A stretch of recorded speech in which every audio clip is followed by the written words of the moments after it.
So I wanted to show you guys this emulation beast, right? So Xbox Series S, not X, but I'm on the S of it.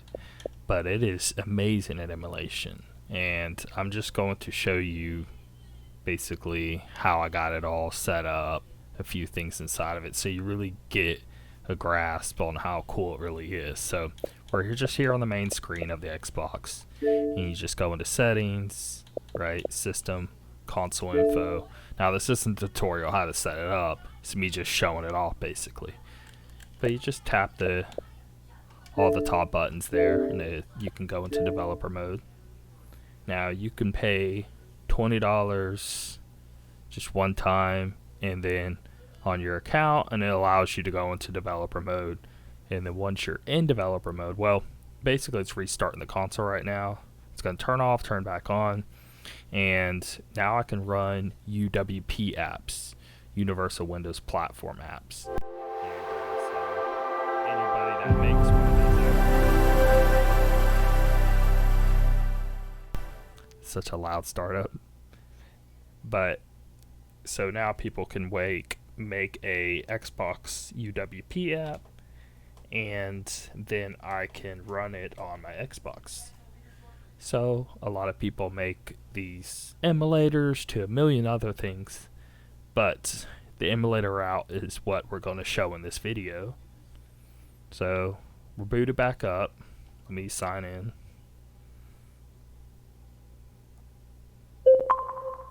It's crazy cool though.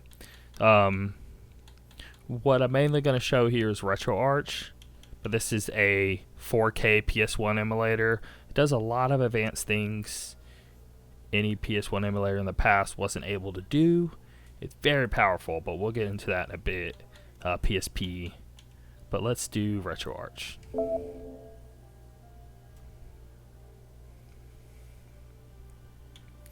Now you can set up the theme however you want it. I like it like this, but another cool one, right? Let's go into where user interface, right? Appearance.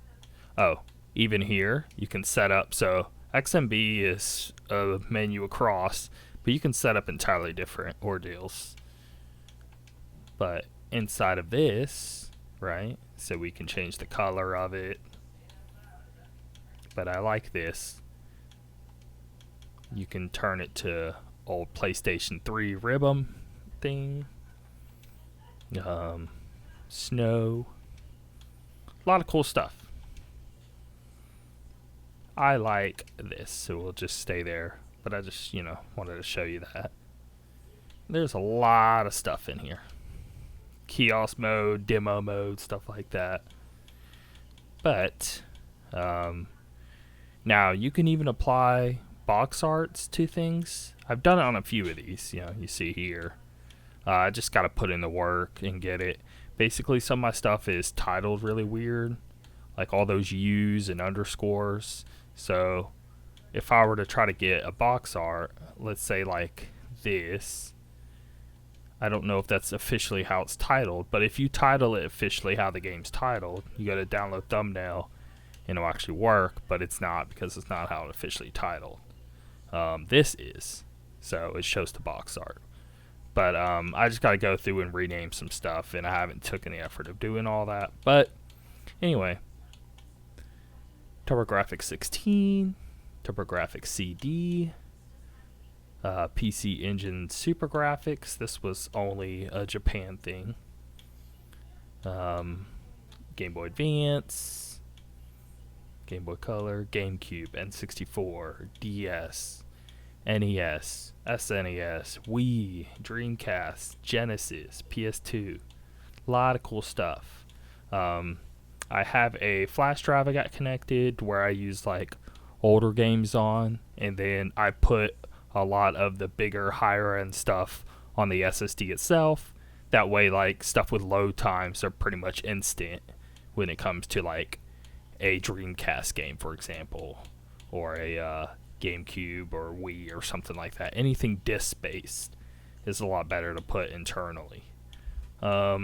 I never got to try a CD-based game of this TurboGrafx CD, and I wanted to see if this works, so Let's check this out. Ooh, but you see how fast that is? A CD would not be that fast normally. I love favorite Castlevania game. One of my favorite games, period. Vor langer Zeit lebten die Menschen glücklich und zufrieden. Niemand bemerkte den Schatten, der sich langsam über ihnen ausbreitete.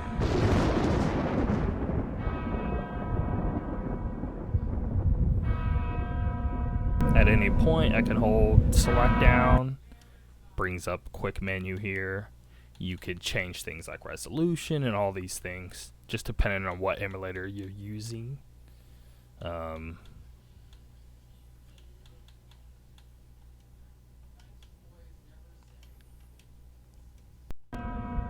Die Dunkelheit trübte ihre Sinne und das Böse. I just want to make sure it actually plays well, because I haven't got to try this out yet. Now this is an English modded game here.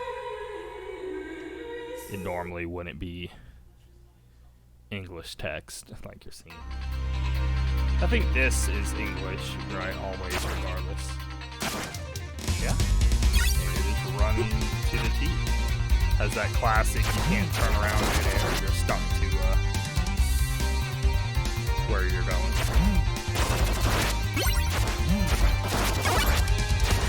Yeah.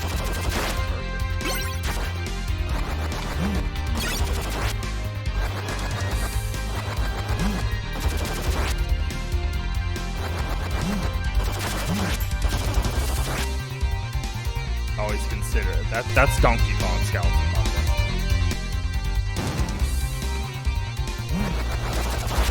Oh, there is a secret down here.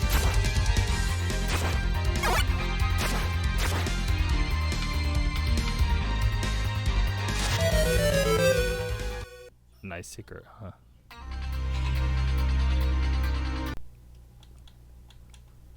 Alright, and then, but yeah, GameCube, Wii. Let's show Wii here, because it's really cool being able to see a Wii game in HD. So, Klonoa.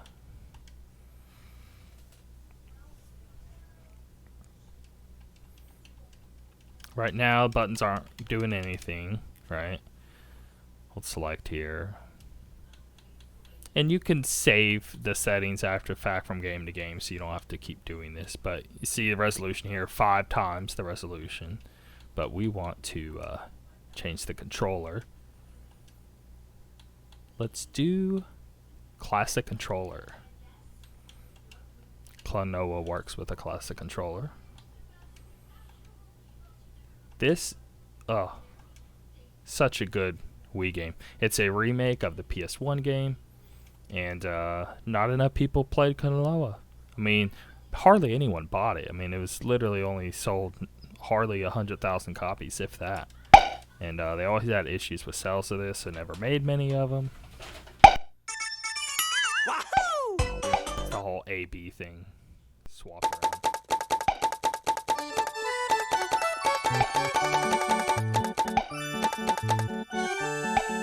But it's really neat to see a Wii game in HD, so I just wanted to load this up here.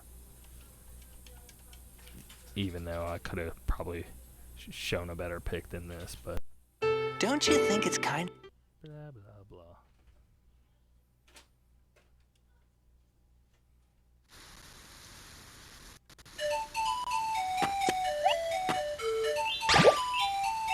Wahoo!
But yeah.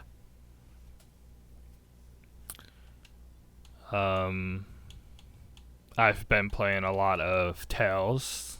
I'm like a third of the way through, I want to say. Let's do Smash Bros, right? Yeah.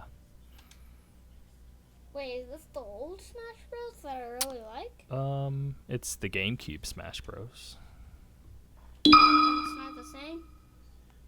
That you? Well, yeah, I mean, there's an N64 one and there's a second GameCube one. This is the second one. Then there's a Wii one called Brawl.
If we were to go back to original,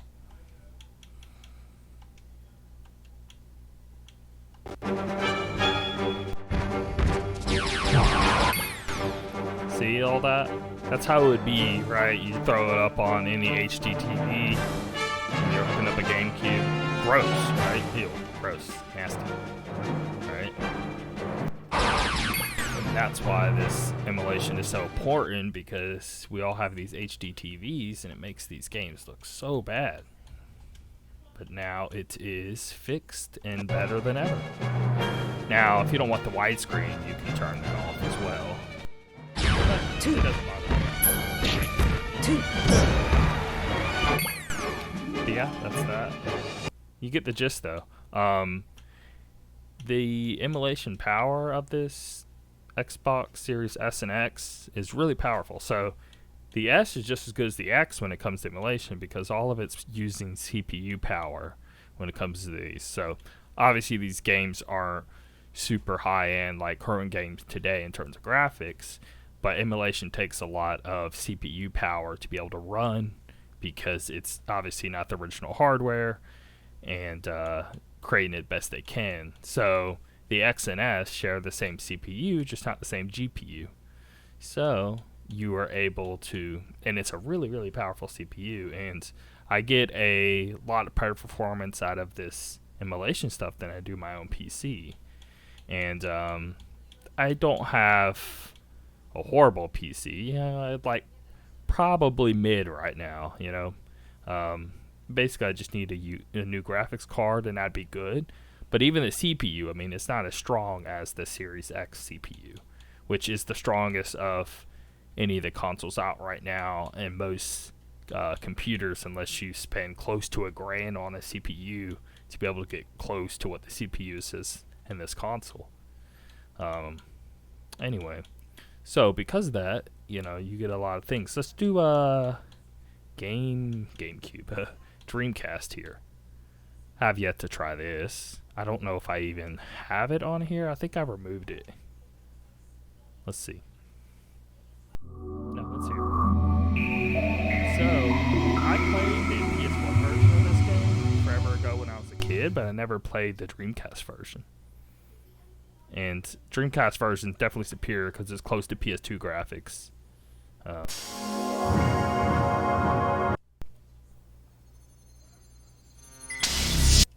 Plus, I can do the emulator stuff of the higher res. Crystal Dynamics. Let's start the game. I know you, Razier. You are worthy.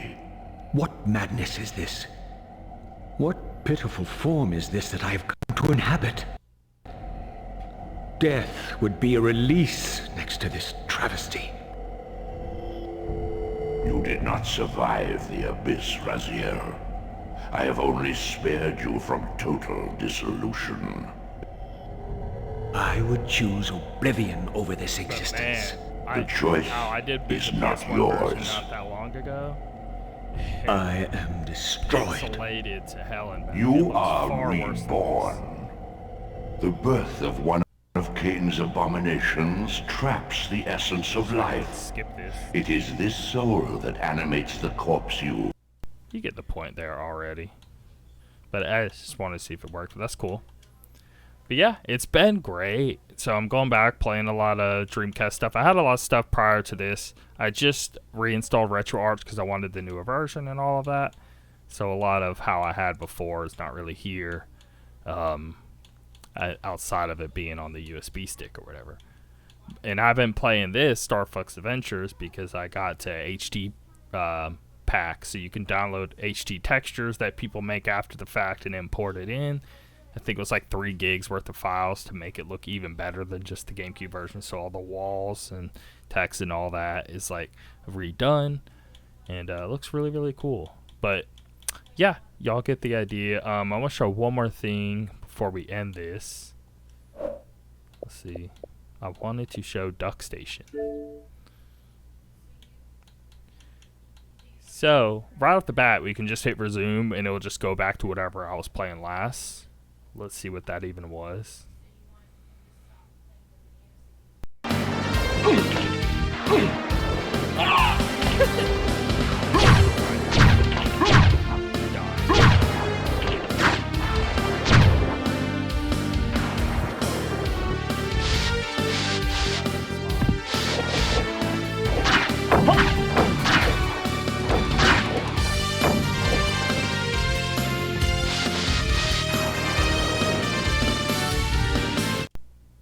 Now, this isn't such a great game because it's 2D, not 3D, to show the 4K here. But what you can do, you can go into settings here and change the power of the system to whatever you want, right? I mean, I want the PS1 to think that it's 500% more powerful than it normally is. And so I don't do it too crazy, because basically things will eventually start acting weird. But if we do like 200, a game to where any other time the emulation, regardless of how much power you have in your system, if a game drops in frame rate, it's going to drop in frame rate because that's the original hardware and it's just replicating it best it can. With this, it overrides that and finally is like, oh, you have more power, let's make the game run better. So you can finally get to achieve that with this thing. So it's really cool in that vein. I have a lot more, and I need to dump back on here. Let's see if we can find them.